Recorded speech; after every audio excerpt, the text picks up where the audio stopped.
Hello and welcome. Thank you for joining us at this year's very first virtual Fall Staff Forum via Zoom. Who would have thought as we sat together last year in the Farrell Center that just 1 year later, we'd all be enjoying Fall Staff Forum online. I must confess I did not, but even though it's different, I'm grateful we can be together today, even if it is virtually. Over the past few months, it's been a joy to see how our Baylor staff has adapted from the onset of COVID-19 all the way to this fall, where we've seen staff go above and beyond to ensure a successful start to the fall semester. As we've reached the end of our first 2 weeks of the semester, we know that there are still unique challenges ahead. Challenges Baylor continues to evaluate and navigate. It is without a doubt that we would not be where we are today and we'd not be able to face the future as confidently if it were not for the attentive and hardworking Baylor staff, which rise to the challenge each and every day. I'd like to take a moment to recognize a very specific group of Baylor staff, and that's the Baylor Staff Council, which has been an immense resource during these challenges. Staff Council, which meets once a month, advances the exchange of information among Baylor staff. You can see a list of this year's Executive Council for the Staff Council on the slide. Also, Staff Council is planning some virtual events for staff members this fall. There's going to be more to come on that over the next few weeks, so look out for those informative pieces, and Staff Council will be communicating with us on that. We're really blessed today to have our Staff Council chaplain, Jared Mathis, here with us to provide our invocation. Thank you for being with us today, Jared. Absolutely. Would you bow your heads with me in prayer? Father, we rejoice and we thank you that we are gathered here today. A new semester has begun, and with that, new opportunities to love and serve and impact the lives of others around us. I think we can all agree that the past few months have been full of challenges, full of loss and heartache, frustration, and even confusion. But we are not a people without hope. Your word tells us that you sit on your throne and are restoring all things, bringing justice and making peace.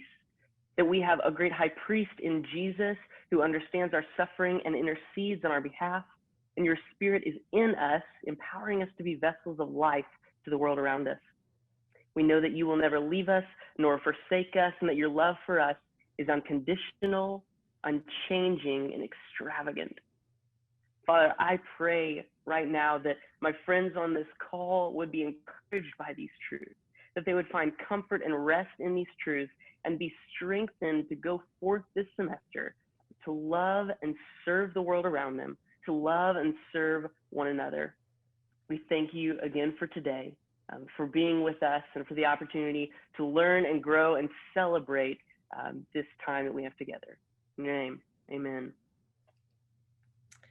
Jared, thank you so much. We appreciate you, and we appreciate all of the work of Staff Council.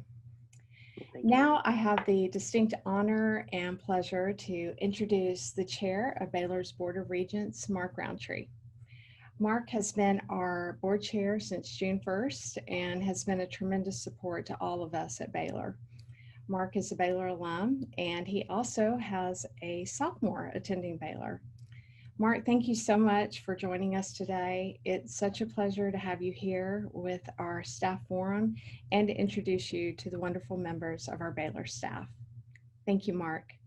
Thank you, Cheryl, and good morning, everyone. It is a privilege for me to be here today on behalf of the Board of Regents to simply say thank you for your extraordinary and sacrificial efforts to make a fall semester on campus a reality for our students. In my mind, if Baylor University was an automobile, then you would be the engine under the hood that makes it go. Certainly our faculty teach and train our students, but you individually and collectively do everything else, not only to enable Baylor as an organization to function and function well, but more importantly, to provide every one of our 17,000 plus students everything they need to learn, to grow, to develop, and to thrive during their days with us. As you may guess, since March, our Board of Regents has met often virtually, sometimes weekly, to talk about how Baylor would respond to the COVID crisis. And that was particularly so again in the weeks leading up to the 8/24 reopening. And every single time Cheryl had a place on our agenda, she would speak to us in detail about what you as our staff were doing to make the Baylor experience a reality for our students and to support the faculty that teach them. I know from Cheryl that your efforts during these unprecedented times, whether it was during the virtual part of COVID or now that you're back on campus, have been sacrificial, have been reliable, have been flexible, have been nimble, and have had to be adaptive. But I also know that your efforts have been courageous as you have leaned into the uncertainty, as you have managed the work-home life balance complexity, and as you have worked through the anxiety of returning to campus this fall. What I stand most in awe about you is not just the work you do, the competence and excellence with which you do it, but the attitude and heart that you bring to your work. To me, your efforts on behalf of Baylor and our students can be summed up in Paul's writings in Philippians chapter 2, verses 3-7, which in part says this: do nothing out of selfish ambition. Rather, in humility, value others above yourselves, not looking out for your own interests, but each of you to the interest of others. Have the same mindset as Christ Jesus by taking on the very nature of a servant. Each of you serve Baylor and serve our students, and you serve them so well. So today, again, on behalf of the Board of Regents, let me say simply thank you for who you are and what you do. And my prayer for you as the fall semester unfolds is this: that you may go with God's power, within his protection, and with his blessing, that you may go and be directed by the words from Apostle Peter in 1 Peter 4:10, which says, as each of you has received a gift or a talent, use it to serve one another as good stewards of God's varied grace, and that you would go knowing how much you are appreciated, affirmed, and supported by our entire Board of Regents. So with that, I say again, thank you for all that you have done and are doing, and God bless you in the days ahead. Thank you, Chair Roundtree. So grateful that you're here with us and just so appreciative of the words that you shared. And just to echo what Chairman Roundtree has said, when you really take a step back and look at all this Baylor staff has accomplished this year, and it's not even over yet, it really is pretty impressive.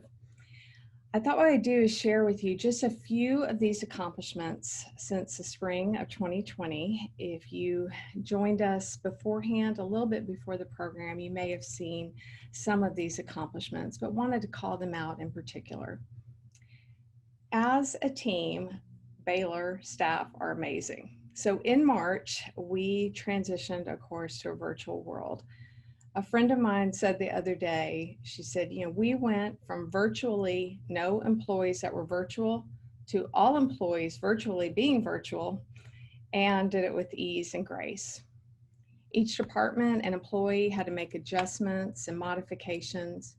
It was incredible to see the energy and work that required and the incredible coordination that happened.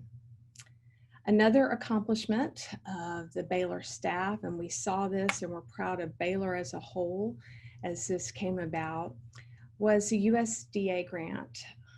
And one of the negative impacts of COVID-19 was the fear of and actual rise in food insecurity. Baylor worked alongside USDA, PepsiCo, and McLean Global to ensure that children impacted by school closures would have access to nutritious food regardless of where they live. 40 Baylor staff members coordinated with our Baylor Collaborative on Hunger and Poverty to serve, and this is a big, big number, over 40 million meals to 275,000 children in 45 states, truly making a difference for those children and their families. On June 1, if you opened your computer, you probably heard that Office jingle. If you were a fan of the Office show, our very own alum, Angela Kinsey, joined us, and she called the president, and the president had her world's greatest boss mug, and we all welcomed our new comprehensive system, Ignite. And from all accounts, we are the very first higher education institution that did this in a completely virtual format. Now, although we went live on June 1, we do understand we have a long way to go as we're stabilizing the system. But through the work of many, many dedicated staff members, we'll continue to improve Ignite, and Ignite will support the important work that we do every day. Now, as we kind of started through the summer, each one of us had our eye on just one date, and that date was 8/24. On 8/24, we wanted to welcome our students back to campus, as well as our staff and faculty. And an idea was born to create a Family First Welcome Back Kit. So you've seen them, I hope you have them. They include your Baylor mask, lots of resource cards to keep us healthy, thermometers. I need to tell you, those kits did not come assembled and ready to go. It actually took over 200 Baylor volunteers that worked a combined 480 hours to fill 22,897, to be exact, Family First kits, so all our students, faculty, and staff could have one. Those kits were helpful as 175 Baylor employees carried bags, boxes, greeted families, held doors open, directed traffic, and helped with Welcome Week, and gave out some of those Family First packets for our brand new students as they came aboard. And then as school started, we had a brigade, really, of campus safety volunteers that went about helping students during their first week of classes. Those 70 Baylor employees volunteered for over 600 hours to help students adjust to new safety requirements, and for some of our new students, just to help them find their next building and their class. So as you hear that list and those numbers, I really hope you feel proud of those efforts and what our combined work together can do to help Baylor be a light in the world. We have a lot left in 2020 and a lot of time left for us to continue to make an impact. As we're talking about efforts and different accomplishments, I'd like to recognize a group that has made tremendous efforts and accomplishments on behalf of some of our important faculty and staff, and that is our Black Faculty and Staff Association, also known as the BFSA. The BFSA was established in 2018 as our very first Baylor Employee Resource Group. The BFSA endeavors to make a positive and lasting impact on Baylor's Black faculty, staff, and student population. And we are really lucky today to have Tanya Hudson, the BFSA's president, with us to share with us more about the mission of BFSA and the importance of ERGs on campus. Tanya, I know you're a very, very busy lady right now, so thank you for joining us, and I'm going to turn it over to you. Thank you so much, Cheryl. And as you said, I'm very excited to talk about BFSA. It is, as I've said many times, a labor of love, one born out of our desire to welcome new faculty and staff. Initially in 2007, we got together informally to welcome, and out of that, decided to lay the foundation for our organization and become an official ERG in 2018. And so it's our desire to really reflect the diversity of God's kingdom, as well as to share our love at Baylor with all the faculty and staff here that we have BFSA. And so I'll get started to tell you a little bit about what we've accomplished in the last 2 years. I don't know if I have control of the screen here to advance the slide.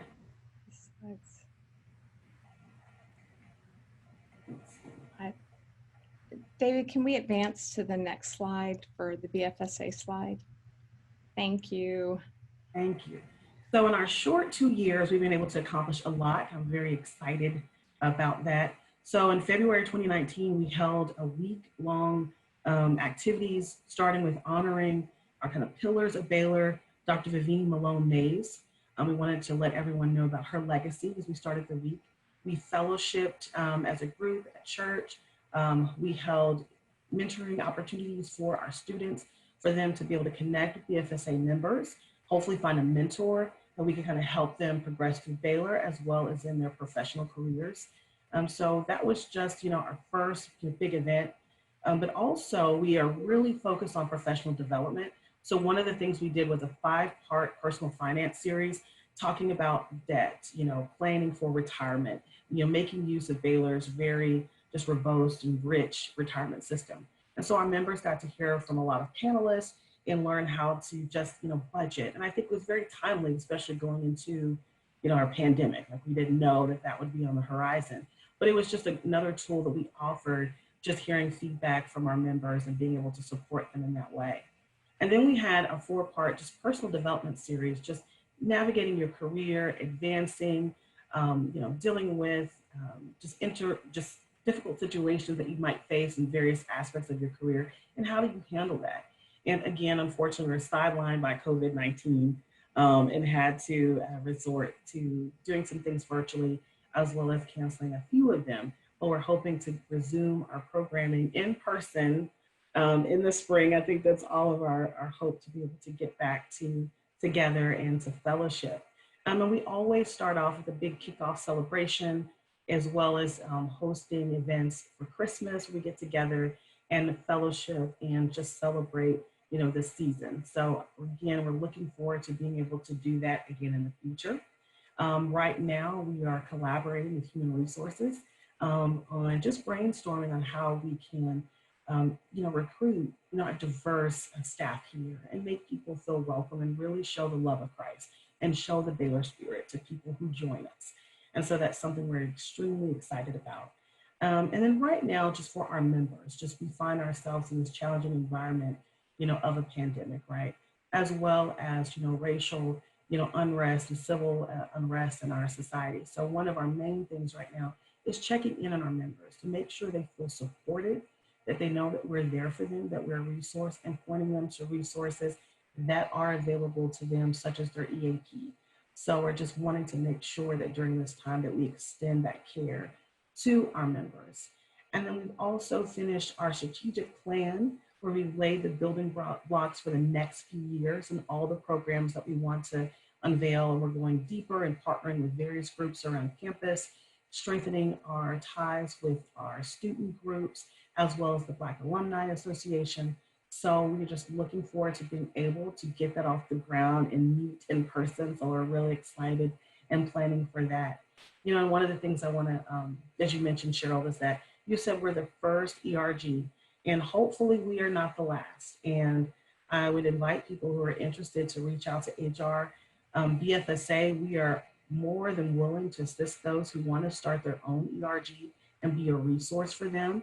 But we have more information about our organization on the website that you see there. We have our FAQs as well as our bylaws, which I think would be a great starting place for those who want to get started in forming their own ERG, but also learning more about BFSA. We are open to all Baylor faculty and staff, and we invite you to join us. You can see more about our mission, which is really just to uplift and encourage and help just, again, reflect the kingdom of Christ here on earth and at Baylor. So we just invite you all to join us in this work and visit our website for more information, as well as how to become a member. Right. Tanya, thank you so much. I'm so glad our staff got to hear from you today. And please reach out to Tanya if you have any interest in the BFSA. And also, as she mentioned, they are our first, but we hope not our last employee resource group. I think in one of the very first meetings we had to establish the employee resource group with the BFSA, they said, we want to help others. And I thought that was tremendous. And so they are there. So think about it. If you have ideas, you can come directly to HR or to Tanya, and we will work with you on that. So thank you so much for joining us today, Tanya, and for all of the work that you're doing on behalf of the BFSA and Baylor. We really appreciate it. Thank you. Yeah, we heard from our staff member community that today it would be really helpful to just learn more about our Baylor community and efforts on COVID-19 and where we are today. You know, there's been a lot that's happened. And so really getting set on where we are and some of the main things that are happening now. So to discuss those efforts and really the continuing plans for the academic year, we're really fortunate because we're joined by President Livingstone and Provost Brickhouse. And we're also joined by the entire President's Council to assist with information and communication. So really grateful for everyone for joining us today. And President Livingstone and Provost Brickhouse, we are going to start with you and appreciate the fact that you're willing to come and share with us. I know it's been a very, very, very busy 2 weeks. I'm going to begin with President Livingstone. I'll get my questions here and just start with, you know, obviously, President, you've been at the center of Baylor's response to COVID-19. Can you just begin today by sharing some of your insights about our Baylor community that you've experienced during this time?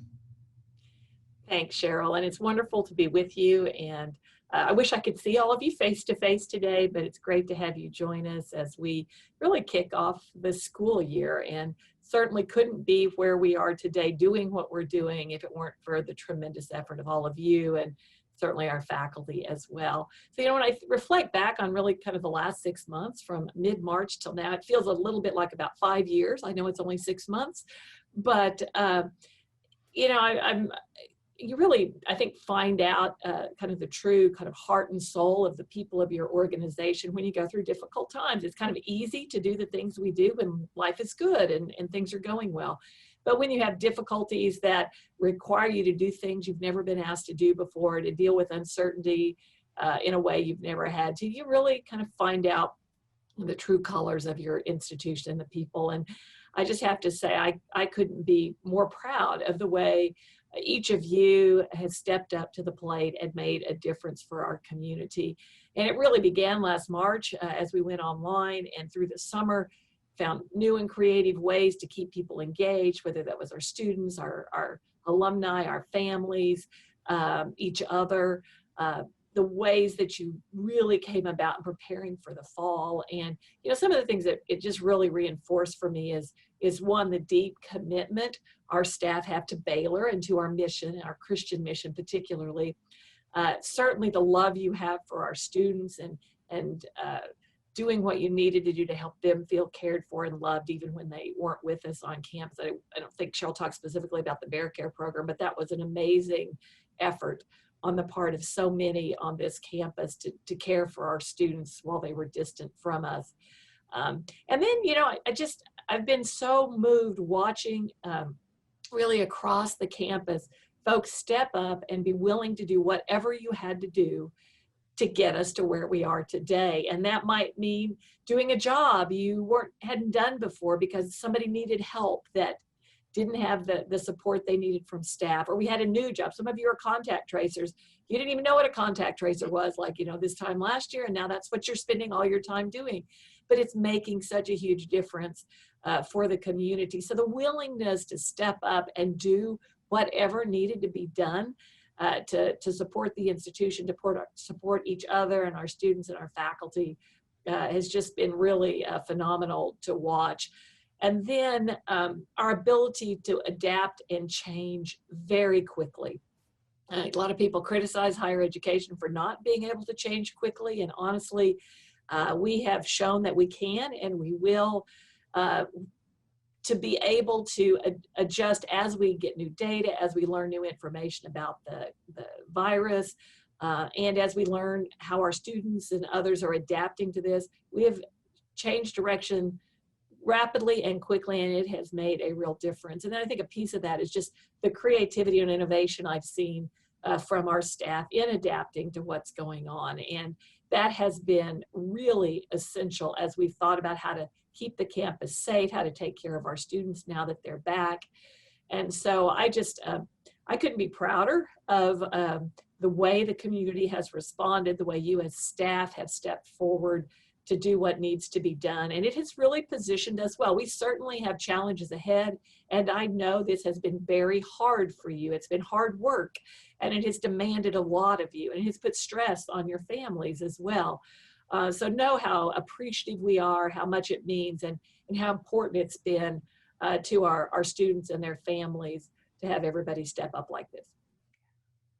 Thank you so much. And it just, even hearing the review of that, it has been quite a time. And I agree with you. It's 5 years, surely. There's no way it's only been At least 6 months for sure.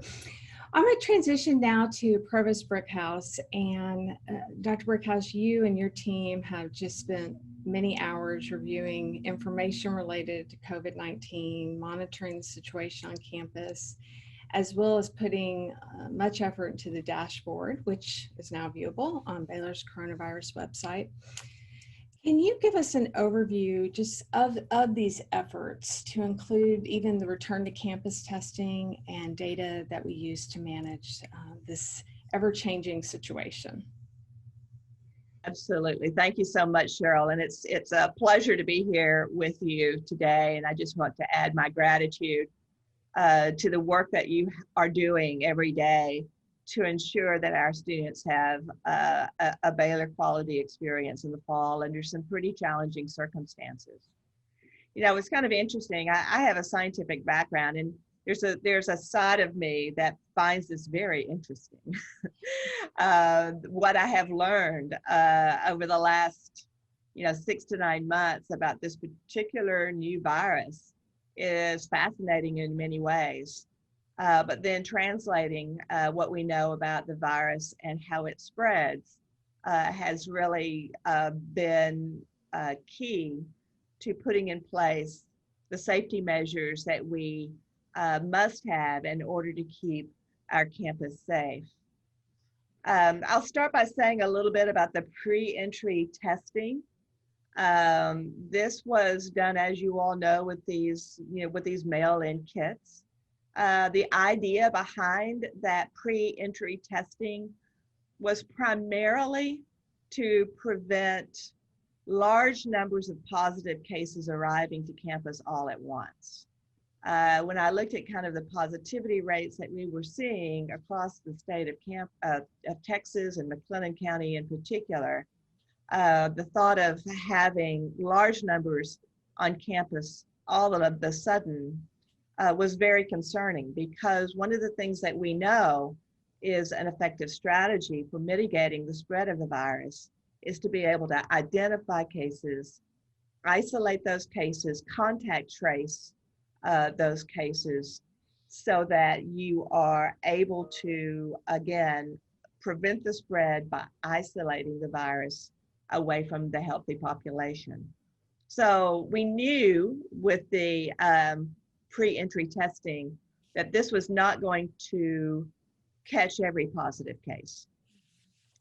But we wanted to reduce the numbers. And so that was the primary intent. It also gave us some indication of baseline positivity that we could expect when students did arrive on campus. The idea as well with the testing program that we have in place, once students and employees and faculty all arrived on campus, we then began testing positive cases as they arose, doing contact tracing on those cases, and then of course isolating those individuals until they could come back and were no longer contagious. one of the things that we learned from that is that speed matters. And I know many of you all are contact tracers, but the fact that that we were able to respond to those cases very, very quickly in order to find their contacts has been, I think, incredibly important in terms of the effectiveness of the overall strategy. Yes. This week, we also started surveillance testing, and surveillance, by that, what I mean is we are taking a random sample of faculty, staff, and students and testing 5% of them every week. It's truly random. We send out a letter. It's kind of like winning the lottery, only it's not quite as good as winning the lottery.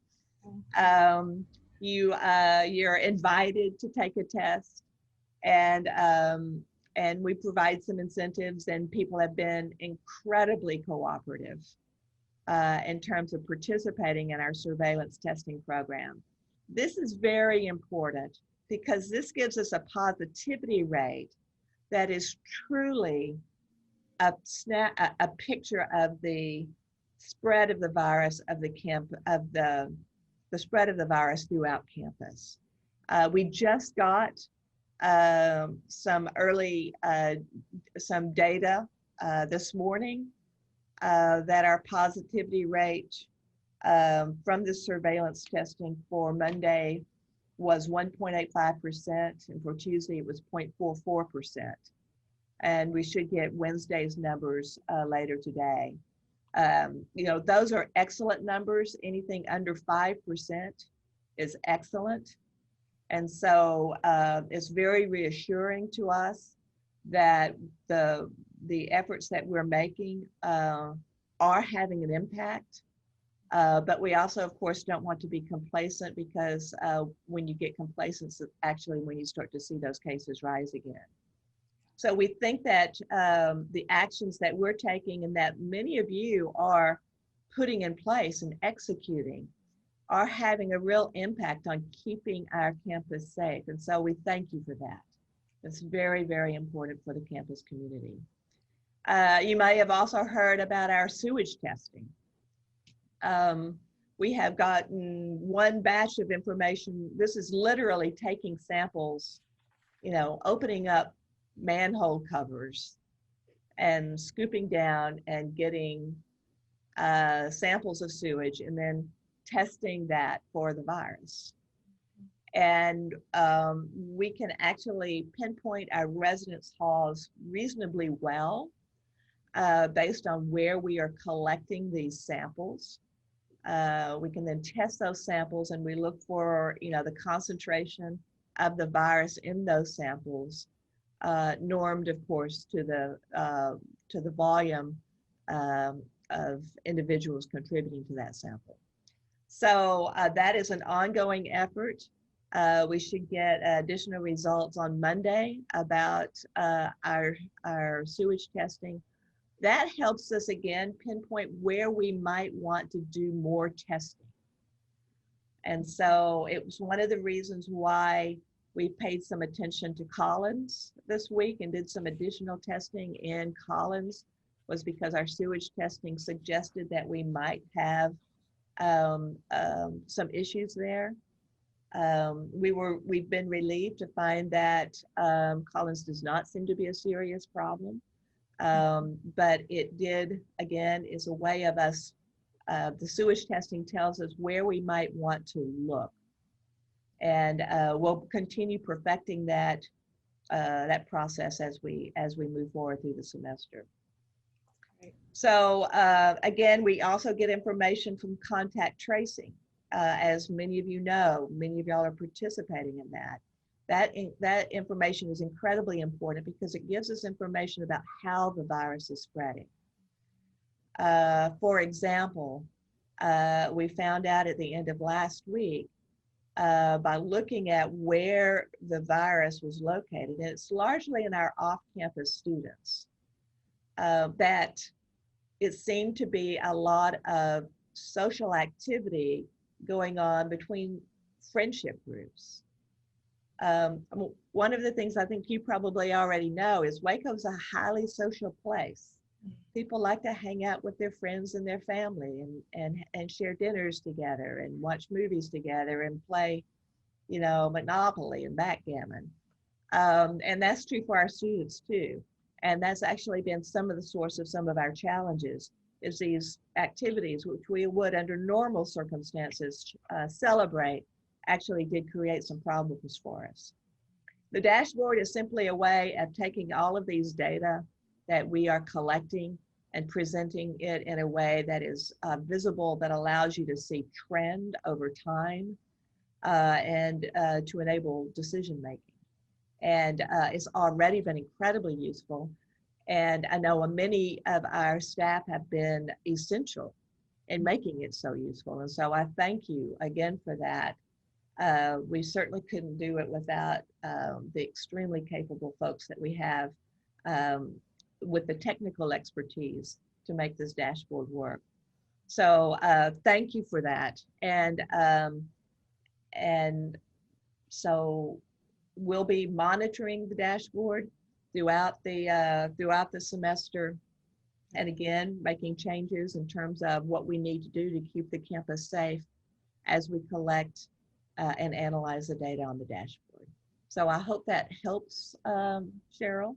It definitely does. And staff, you received much of this information really hot off the press. This is new testing numbers, some that Provost Brickhouse shared with us, and it's good news. And I think the words we use are cautiously optimistic as we continue to really prepare and continue to put our best efforts forward. So thank you for that. You know, President Livingstone, I know many of our staff that are here in Waco are active in the Waco community, and they care and hear much about Baylor's impact on the Waco community. I know you've been involved representing Baylor with McLennan County and the health officials. Can you just tell us a little bit about Baylor's efforts in our community with COVID-19 and some of the things that we've been doing to be good community partners? Sure, Cheryl. You know, we are a big part of the Waco and McLennan County community, given our size and scope. And we recognized early on that bringing back, 14, 15,000 students from all over the country into Waco could have a really significant impact. It always has a big economic impact and social impact, but this year it could actually have a negative impact related to bringing back so many students that could potentially spread the virus across the community. And so we've been very diligent from the very beginning to partner closely with the city, the county, the health district, to know what they're doing so that they know what we're doing on campus, so that we're partnering as we make decisions about the things that we do in the community and on campus. I meet 2 or 3 times a week with a group that includes the mayor, the county judge, the other higher education leaders in the community, the medical leaders in the community, and we share data. We talk about what's worrying us, what's going well, and kind of what our plans are. And so it's really a wonderful partnership across the entire community as we work together to address these issues. And I have to tell you, if you see what's happening in other college town communities in this country, it has not worked that well in other communities. And so I just have to commend Mayor Deaver and really all the folks we work with. It's been fabulous. Jeremy Vickers in our external relations area has also worked closely with the city to help keep those lines of communication open, to help us think about the planning we're doing, the kinds of events we're doing, and how we do those so that they work well within the guidance the city's provided to us. And then we have a medical advisory group that Dr. Ben Ryan in environmental science leads. He's an expert in pandemics and these kinds of issues. He's been essential in the work that we've done, along with a really strong team that includes so many others and so many of our staff. And they meet regularly with our county health folks as well. They actually had a meeting, some of them this week, to work through some of the dashboard data and making sure that's all aligned properly. So it's really a very comprehensive effort. I think one of the other things that we've done, we do know that one of the areas where you see spread quite a bit is in churches.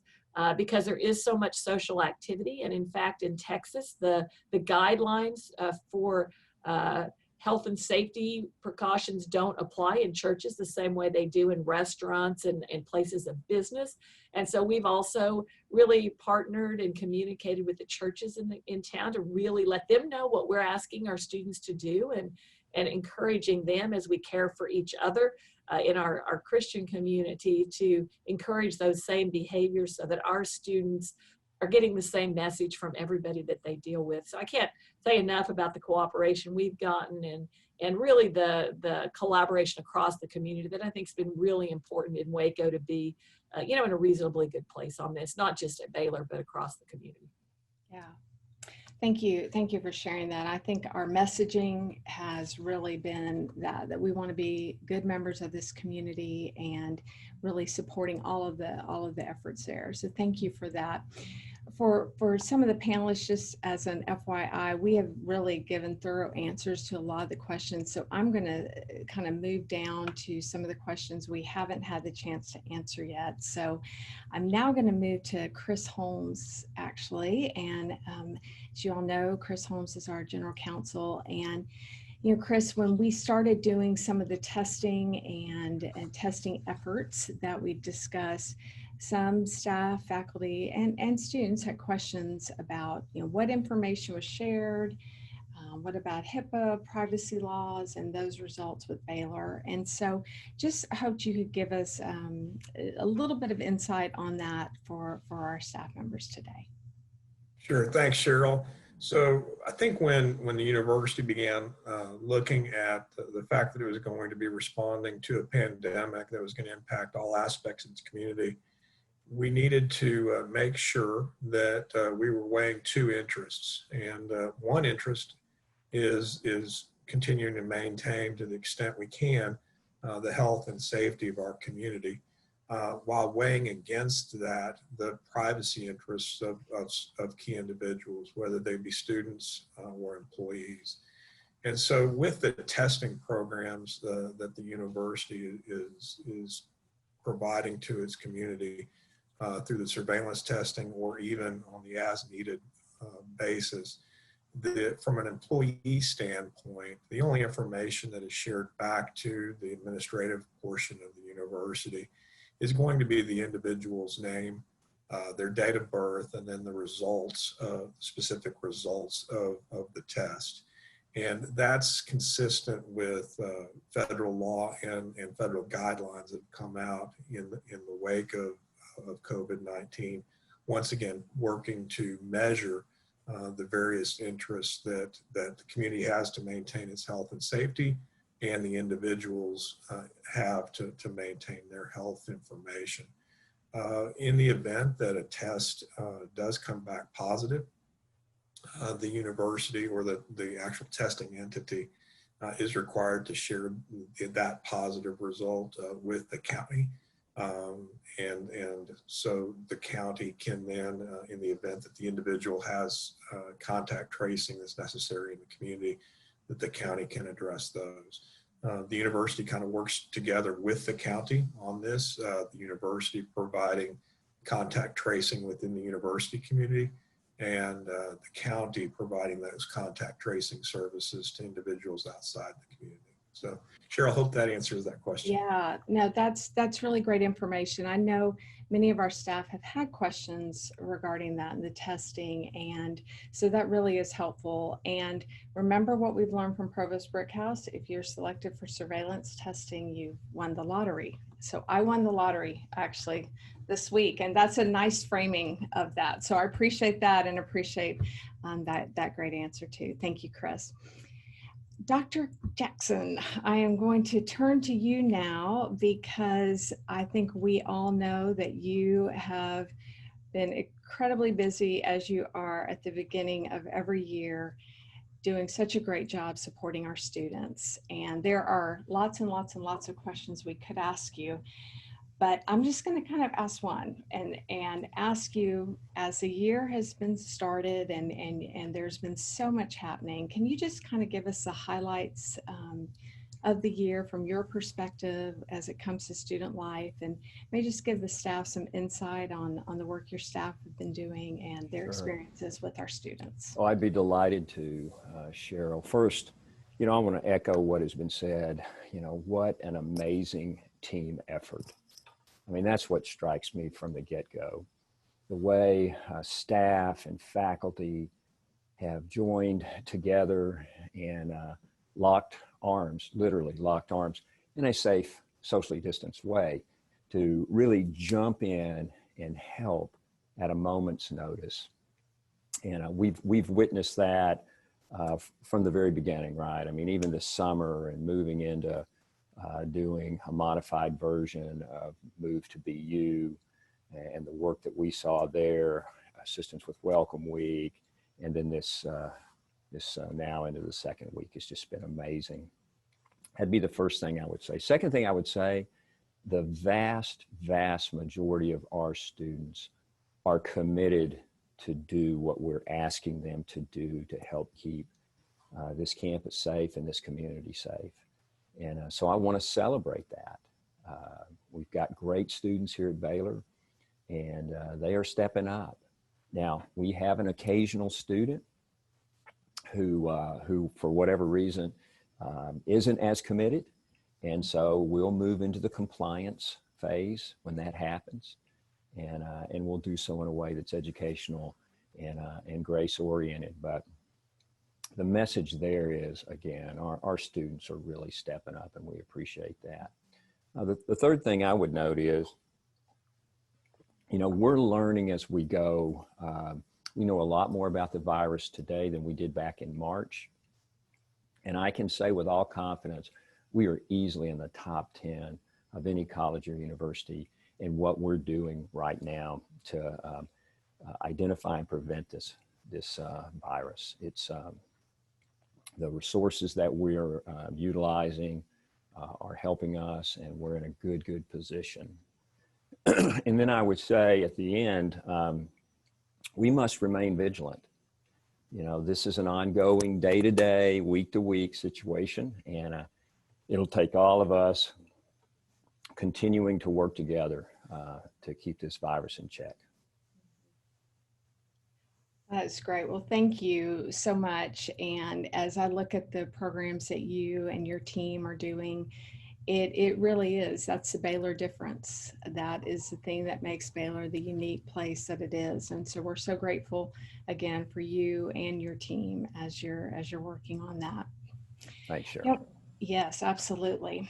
I wanted to ask, actually, Dr. Robin Driscoll is here with us today, and wanted her to kind of share with us some information on, we've seen different people throughout campus that have been helping with our students. We've talked about that a little bit, but even as we've moved into more of the year, there have been some people just kind of helping. Can you give us some insights on that and maybe tell our staff a little bit more about the activity we've been seeing there?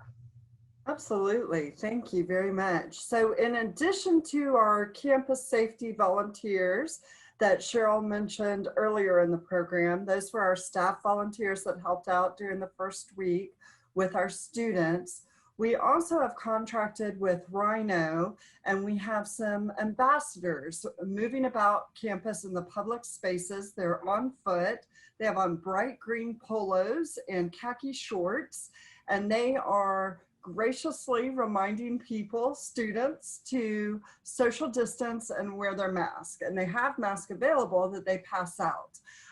They have been well received by the students. And in fact, now when the students see them coming, they get their mask and they start to put their mask on as they see them approaching. We also were able to use these temporary staffing in Martin Hall during the period where they were in the 4-day reside in place. And so they helped us there and continue to help us in Martin Hall. And they're also passing out the meals at 8 a.m., noon, and 5 p.m. So they have been great partners for us as they help us around campus and really remind the students the best way to social distance and wear their mask. Great. Thank you for that. And I think that they are also helping staff and faculty remember about some of these protective measures that we need to make sure we're all good about doing. So thank you for that. You know, a lot of the things we have been talking about today relate to how do we support people on our campus. And we've talked about a lot of health related initiatives. One of the most important pieces of health, though, is our mental health. And we know that this pandemic is having an impact on individuals and families. And so we're working with students to help make sure we're addressing that. But I wanted to make sure I said that for our staff today as well.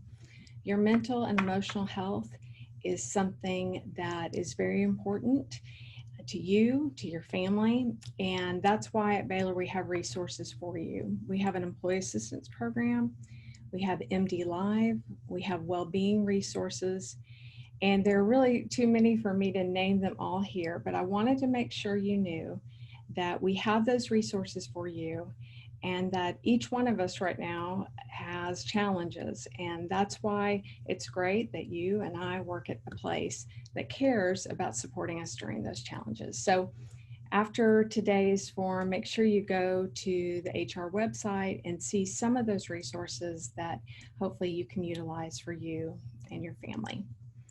As we're wrapping up the Q&A, I just wanted to ask really President Livingstone and Provost Brickhouse just very, very quickly, if you can think through all the things that we have going on now, and from your perspective, what are some things that a staff member could do to really support the institution right now? So any insights on how staff members can best support Baylor now? So I'll start, then Provost Brickhouse can add what she would like. You know, I think keep doing what you're doing. You are doing an amazing job. You're doing great work, and we need that. You know, continue to encourage faculty, staff, and students you're around to follow the healthy behaviors that we need them to. That's probably the most important thing any of us can do to get us to Thanksgiving. That's our goal. We got to get to Thanksgiving, and we're going to do it. And then the last thing, this really goes to what Cheryl was just talking about, take care of yourselves. This is hard work. It's a marathon. We're in this for the long haul, and we have to take care of ourselves and mental health, physical health, so that we can continue to support the campus. And so I just do encourage you to be very attentive to your own health and well-being as we go through the coming weeks. Provost Brickhouse. I'll just add that I really appreciate the fact that so many staff have stepped up in very significant ways and taken on work that you didn't anticipate doing. And that has been essential for the execution, if you will, of our COVID-19 plan. And so I appreciate your willingness to do that. I appreciate also your willingness to continue to learn new things, to develop new skills, to be able to pivot and do things differently when it's clear that that's what's in the best interest of Baylor. So that has just been remarkable, and I would just say continue to do that. I'll say also I'll just support what President Livingstone said in terms of taking care of yourselves. We're, I think, doing many of the right things, but we oftentimes have outbreaks when people's guards are down. And so I would just remind you to be careful of that when I mean, it's hard for me to say you can't ever relax, but I kind of feel like that's what I'm saying. You know, the other thing that's been really challenging about this is that, you know, Baylor is just full of such nice people that they don't like to tell people they've got to follow the rules. And that's true of everybody. But it's all of our jobs is just to kind of watch out for each other because that's really what's going to get us, through the fall. And so, you know, so thank you. And stay tuned. We've done some pretty big pivots over the last year, and it may not be over. We don't know exactly what the future holds, but we do believe that Baylor has the resilience and fortitude to do what is necessary to support our Baylor family in these challenging times. So thank you. Thank you. Thank you all so much, really, for answering some of these questions today. Again, as a reminder, these questions and more are answered on our coronavirus website, and we'd encourage you to go to that and get familiar with some of the questions and answers that are there. And also at the end of our forum today, we will have a website listed or email address if you have additional questions, and you can send them to us and we'll make sure they get answered if they haven't been already. You know, every year when we do meet in the Farrell Center, the crowd favorite is always hearing from our president, and I know that you've had the opportunity to hear from her today, but we just wanted to give Linda a chance to share with the staff as we're coming to our close today. So I'm going to turn it over to President Livingstone.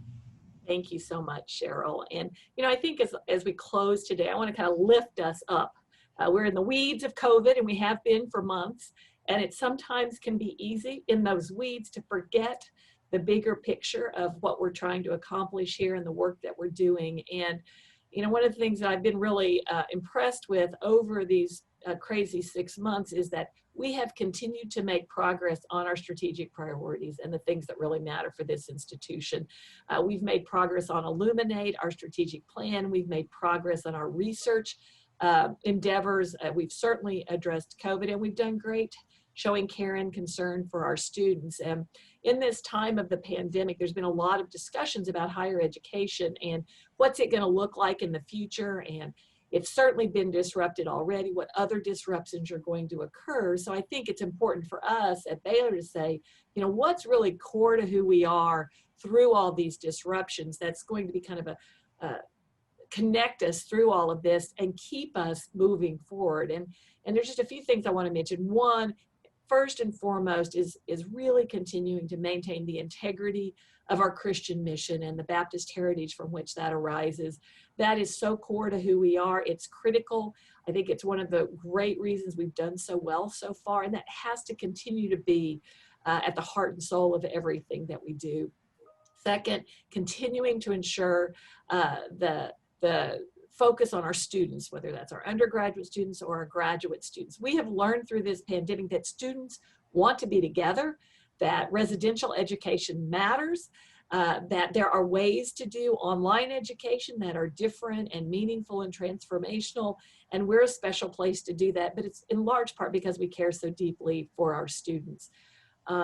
We also know that that studying and understanding God's creation, understanding God's truth in this world matters, and it probably matters more in situations like this. And so the research that we're doing, that focus that so many of you are supporting and working with our faculty on, is critically important. And we need a Christian voice among top-tier research institutions and academic institutions in this country to be speaking into these really critical problems and the research that we're doing. And then, finally, we need to be a light in the world, whether that's here in Waco, whether that's across the country or around the world.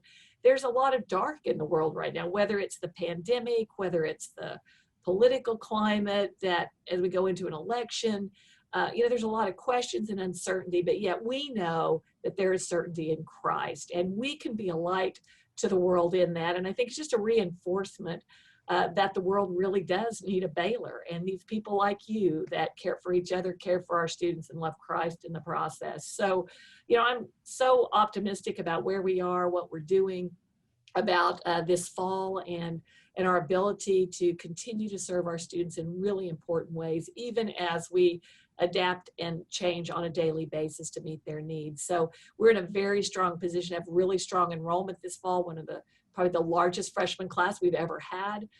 We have about 18,000 students, which is what we really wanted, even we had anticipated we might have a 10% decline in enrollment. We did not see that. We saw a great demand for what Baylor has to offer a Christian education that cares deeply for the students and the people in our community. We're still cautious about our financial situation because there's so much uncertainty ahead, but we are strong and resilient, and that is because of each and every one of you and the commitment you have to our students and to this university. So thank you so much, and I'm looking forward to the rest of the semester and getting us to Thanksgiving. It's great.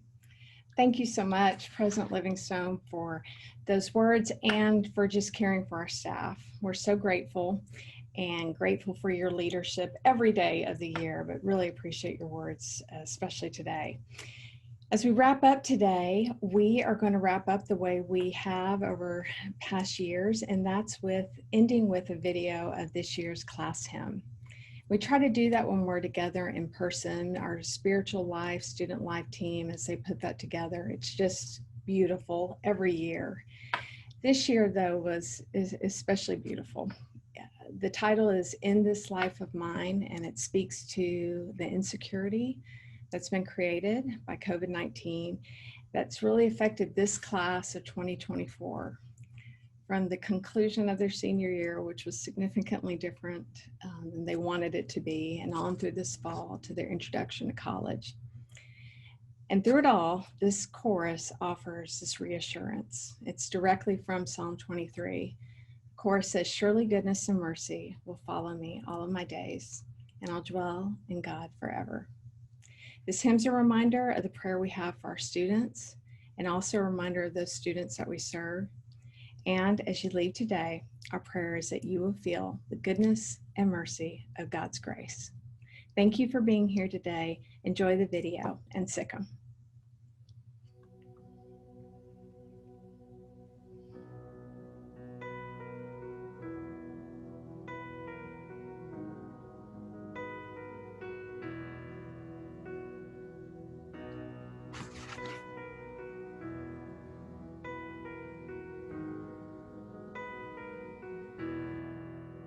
In this life of mine, as we seek and find the choice to make, the path to take, in this life of mine, in this life I pray, light a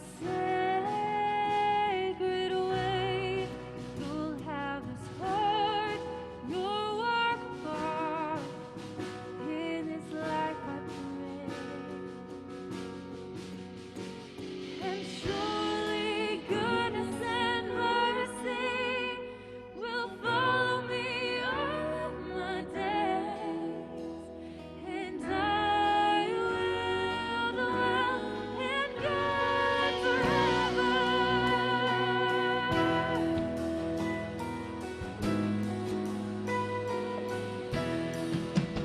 In this journey deep, living truth will meet.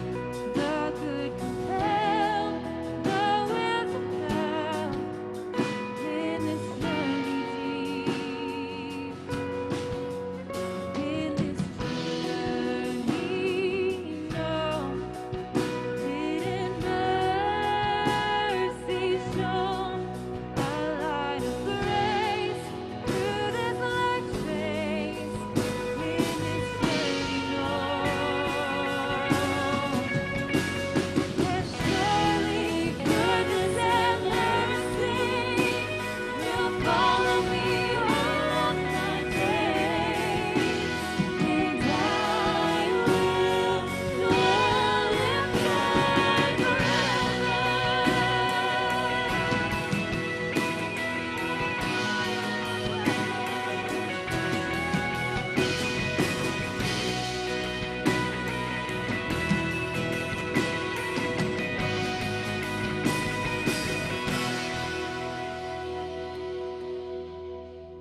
In this blessed time, bind the soul and mind, the gifts to hold.